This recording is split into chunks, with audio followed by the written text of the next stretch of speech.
Yes, I do. And I would like to say, welcome, Graham. He has been a blessing to us. I'm able to send him questions and not bombard Steve.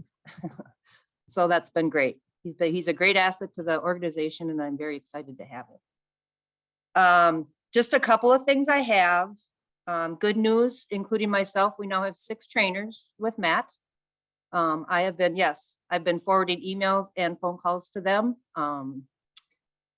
I'm very excited. It's taking a load off of some of my shoulders, and when I go back out on the road, I'll have help with me so we can answer more questions. Speaking of that, we're looking at going out on the road again in September. I'm going to be meeting with Alex tomorrow, and we're going to talk about venues. What I'm going to concentrate on, I think, is local Board of Appeals and equalization training for those supervisors that need to be recertified before February. And then it's only going to be a half a day training. So there wouldn't be lunch, just like snacky stuff in the morning. And then I'm trying to think of what we can do after the local Board of Appeals, because that only takes about an hour. So clerks, treasurers, supervisors, I'm kind of brainstorming on what we can do and get out in greater Minnesota. I'm going to try to get out to places where people don't have internet and broadband to do that equalization training, because it is all on online. So that's going to be our big challenge.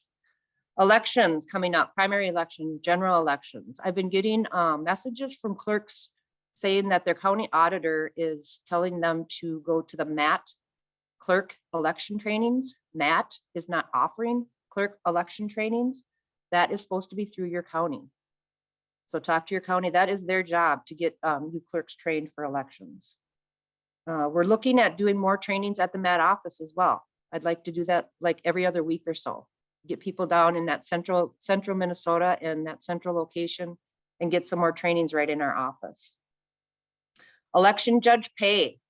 I am going to make sure that that is on the website. I did my research on that. I know that was a big question the last time I was out on the road.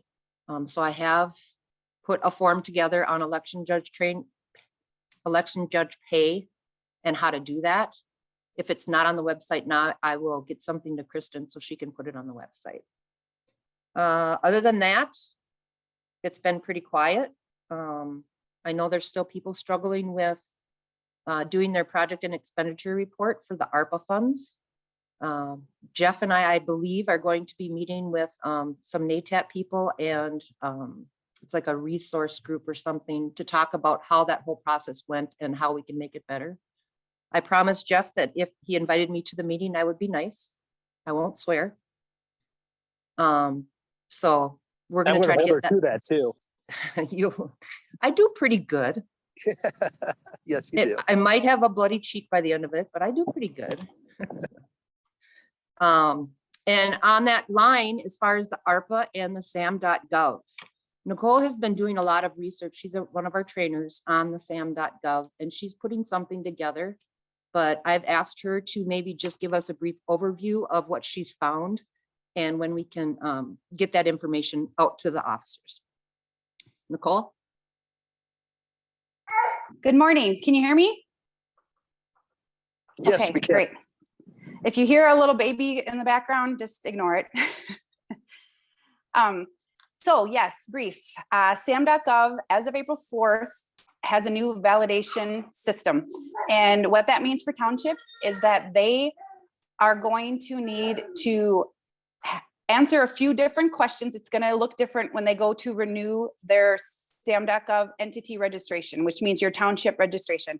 And what some townships are having a problem with, which they don't know why it's occurring, is every now and then a township who has not changed anything, their name or their address, they can't find a match.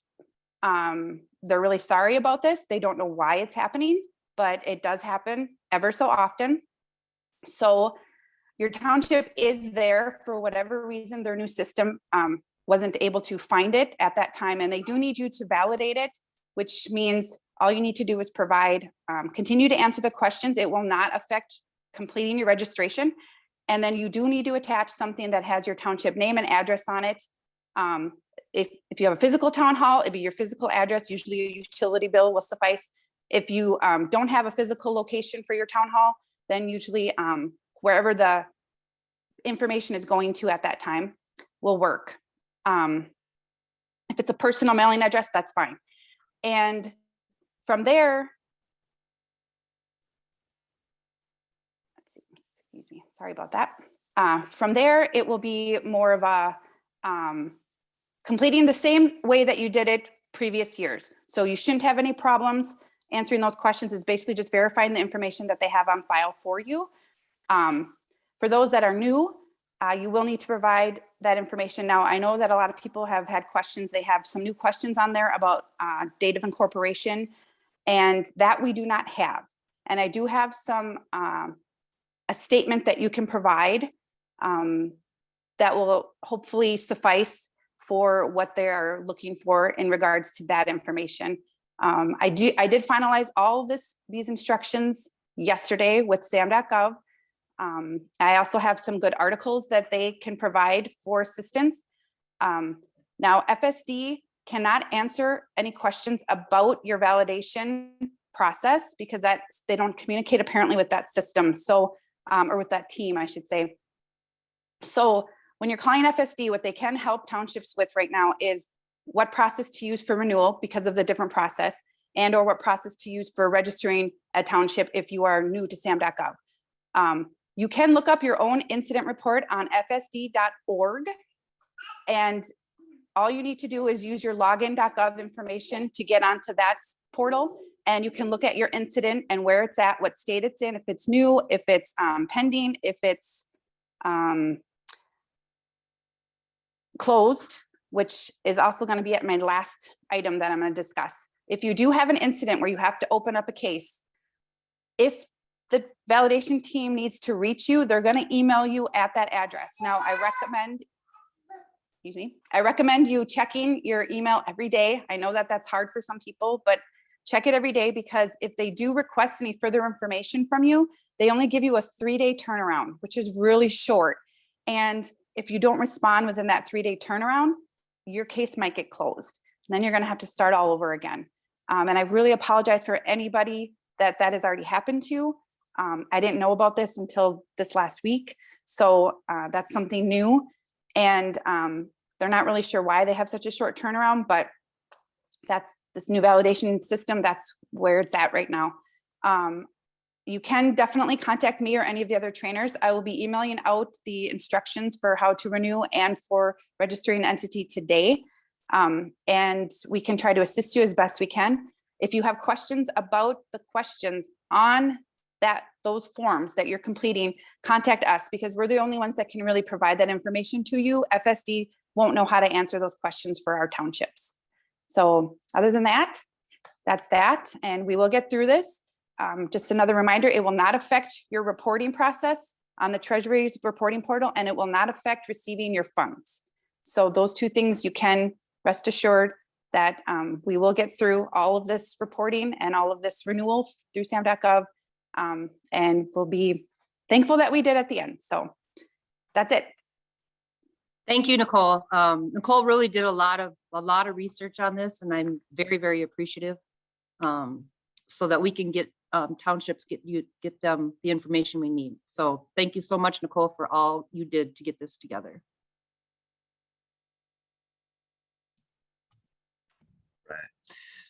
Graham, if he is ready, has a little presentation today on a topic. Graham, you ready to go? Absolutely. Okay, go for it. So Steve asked me to give a little presentation on a subject that might be helpful to folks. So the topic that I picked was the topic that I have gotten the most questions on in my time here, my extensive 3 weeks, which is to say detachment, which is a little bit odd. It seems like a pretty esoteric or unusual procedure, but that's just the way the numbers worked out. So in terms of overview, this is kind of reverse annexation. It's when a landowner or a city decides they'd rather chop off a chunk of their land and move it from the municipality into the township. The process is governed by statute. The specific statute at issue is Minnesota Statute 414.06. There are a number of requirements. So the property has to abut the township, so you can't create like a little island. It's got to be on the edges. The property has to be rural in character, so not developed for urban, residential, commercial, those sorts of purposes. Now, if the property in question fits the bill, then the ball gets rolling either through the municipality passing a resolution or the landowner starting a petition. From the township's perspective, the important thing to know is that once you get that petition or resolution, then you can, but you do not have to pass a resolution in response to it. That resolution can be support, opposition, neutrality. If you choose not to respond, that'll be treated as remaining neutral. This matters because in the event that your township takes a stand, any active position, support or opposition, if the stand is the opposite one that the municipality is taking, then you've essentially bought yourself a lawsuit. Under Minnesota statute 414.06 subdivision 1A, the town will automatically become a party to the action. So you got to show up at hearings, and more importantly, you become subject to the equitable apportionment of costs. That is, the hearing and mediation, and that process takes money, of course. And the chief administrative judge of Minnesota gets to divide the costs and impose some of that portion on your township. Now we have available, well, I shouldn't say we, the Office of Administrative Hearings has sample resolutions available for situations. If you happen to find yourself in this situation, I'm happy to pass that along. Obviously, if this is a situation that comes up, please don't hesitate to contact us. Please don't hesitate to contact your township attorney because individual situations can have all sorts of individual implications. And this kind of general overview of the process is exactly that, a very general overview. But nevertheless, that's pretty much how detachment works. So if you got any questions, please don't hesitate to ask. Any questions? And one of the things we work on legislatively is trying to get a township board option to start detachment. Just because right now towns can't. They can't start that process. It takes landowners or the city itself saying, here, take this back. It does happen, but it's not very often. It's usually because it's bad enough that they don't want it. So the town might not want it either. So that is detachment. It's coming up oddly. I think it's just one of those coincidental things that it's coming up right now. So other issue I wanted to mention was something called the responsible contractor law. And it's not one we talk about a lot. We talk about the municipal contracting law, which is where you have certain procedures based on how much money a contract costs. And we talk about that usually in the regard of, well, do you have to sealed bid something out? Okay, a responsible contractor law is a little bit different. This one is in chapter 16, C as in Charlie, 0.285. And the point of it is to make sure that the companies that a local government works with are complying with state law. So we have done a lot of the work on this for you, as we try to do, to put together a resource for you. And that's in the information library. And you'll go to the contracts section. And it's C1500. C1500. And that document is going to explain this law really in detail. It's going to have a chart on there that tells you, when does this thing apply to you? It applies when the value of the contract is more than 50,000. Okay. And you're using sealed bidding. Now, the only time you have to use sealed bidding is when the contract is $175,000 or more. But sometimes towns choose to use sealed bidding at less than 175. It's usually when there's some supervisor interested in the contract, like they're an electrician and the job is for electrical work and they want to get the work. Well, they can't if it's over 175, but it's possible if it's less, okay, or it's a family member of somebody, okay. And yeah, there's some conflict of interest issues to deal with too. But when you get into these situations there, you could have one in which, well, the contract is over 50,000. Okay, less than 175. And you're going to use sealed bidding. Well, this responsible contractor law would apply. Okay, again, the point being, does your contractor follow state law? So with that sample document, we have C-1500. I'm trying to screen share here and show you. All right, can somebody confirm you guys are seeing this thing? Yep. Okay, excellent, thank you. So I'll scroll up here and I will zoom out a little bit. Okay, it goes through the explanation, tells you when it applies. Now I'm seeing a blank page. Are you seeing a blank page? Yeah. Technology is not working for me today. He was blank. Yeah, sorry about that. I don't know why it's doing that. I'll try to reconnect it. But the end of this thing are the sample documents, and that's what I was trying to get to. So the samples here, two appendices. One of them is for the prime contractor. So whoever the township is directly working with, you'll use that document, and it's a fillable PDF, and they have to sign it. And it's their promise that they're doing what they're supposed to under state law. Okay. That they're paying their taxes, that they have workers' compensation insurance, that they provided the wage theft paperwork to their employees. It's all of that stuff.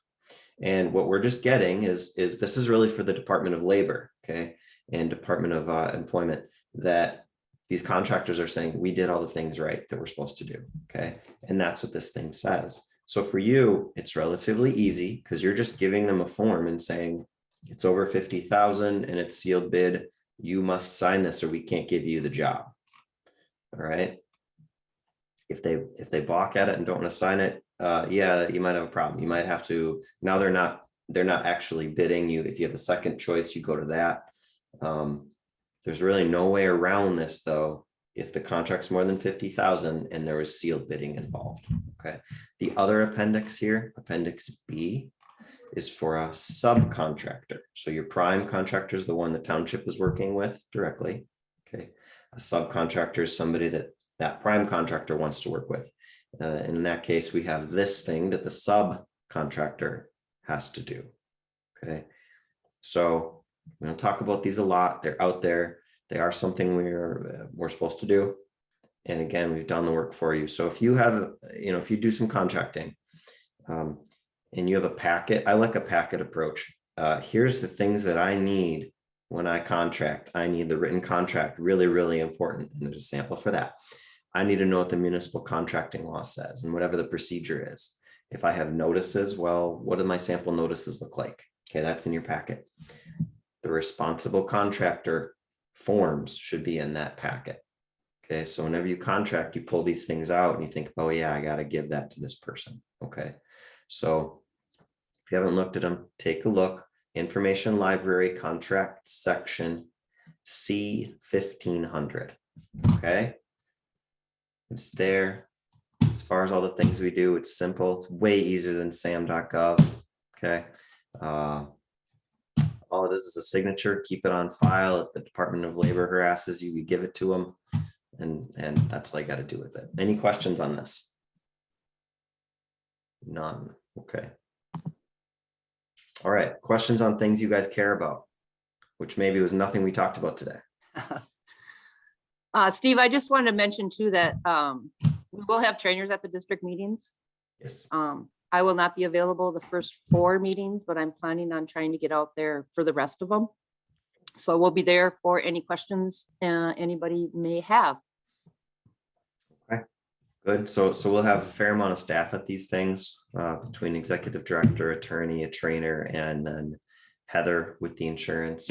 And I'm trying to get Heather on one of these things. I haven't been able to get her on one of these things yet. But if you have insurance questions or issues, you can throw those to her at district meetings. So anything else?